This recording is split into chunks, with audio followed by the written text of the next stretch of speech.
A big mystery. The pilot and her navigator were flying over the Pacific Ocean, looking for the 2.6 square kilometer Howland Island.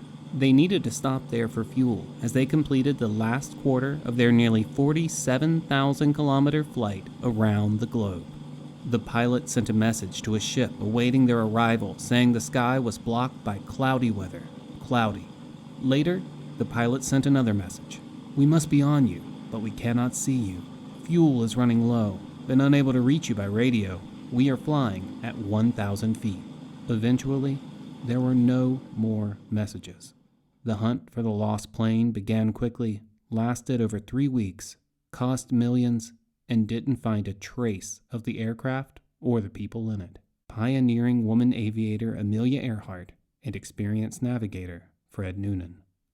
The flight was Earhart's attempt to be the first woman to pilot a plane around the world, but it turned her into one of the most enduring mysteries of modern history. Pre-flight Earhart. Born in 1897, Earhart's interests were never what was expected of a girl of her era. Instead of sewing or playing with dolls, she climbed trees and hunted. She wasn't inspired to become a pilot until years after she finished high school. The first time flying caught her interest was at an air show in Toronto, Canada, watching a stunt pilot fly narrowly by her. A few years later, in 1920, at age 23, she took her first ride in an airplane at a California air show and became determined to learn to fly. Amelia gets her wings. Earhart worked multiple jobs in 1921 to afford flying lessons in her own aircraft. Within 6 months, she had a plane, and in under a year, she passed her pilot's license test from the National Aeronautic Association.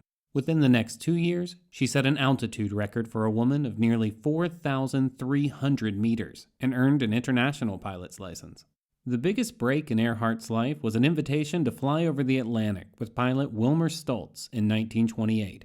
It made her the first woman to fly across the Atlantic. She worked with George Putnam, a famous publicist, and her future husband, to write and promote a book about the experience. It made her a celebrity. She was in ads and often quoted in national news advocating for aviation and women's empowerment.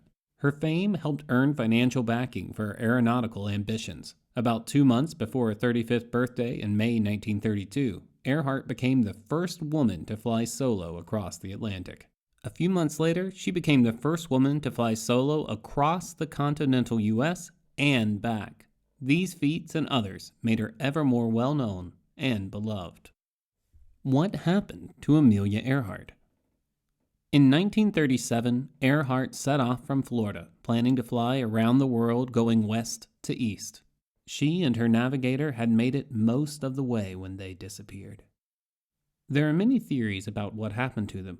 One of the strongest suggests Earhart died on the island Niku Mororo, a few hundred kilometers south of Howland Island. In 2018, scientists examined bones found on the island in 1940. The results show that they match Earhart's physical features more than 99% of other possible people. But photos published in January 2024 call that conclusion into question. A sea exploration company that spent 100 days using an advanced underwater drone to scan the seafloor around Howland Island discovered something they say resembles Earhart's plane in size and shape nearly 4,900 meters under the ocean. The grainy images have attracted international attention. The next step is to get an underwater camera to the site to take up-close photos of the object and see if it truly is Earhart's plane and if the mystery of what happened to one of the most daring women of the 20th century can finally be laid to rest.